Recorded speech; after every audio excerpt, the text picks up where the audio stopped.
কষ্ট করে পরীক্ষার জন্য প্রিপারেশন নিলেন আপনি কয়েক মাস, কিন্তু ফলাফল যখন ভালো হয় তখন একটা আনন্দ আছে না নাই? সারাদিন রোজা রাখলেন রমজানে, কি কষ্ট, তৃষ্ণায় গলা ফেটে যায়, কিন্তু ইফতারির সময় যখন রুহ আফজার শরবতটা খাই কেমন লাগে? একটা আনন্দ আছে না নাই?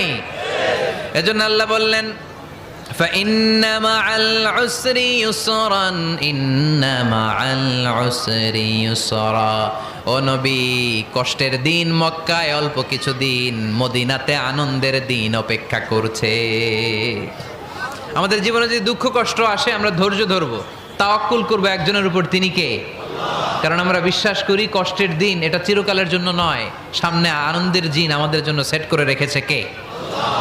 তাহলে আমরা সূরাতুল ইনশিরাহ থেকে 3টা নেয়ামতের বর্ণনা শুনলাম, বিশ্বনবীকে কি সান্ত্বনা দেয়া হলো সেটা শুনলাম। এবার 2টা গাইডলাইন শুনে তাফসীর আমরা শেষ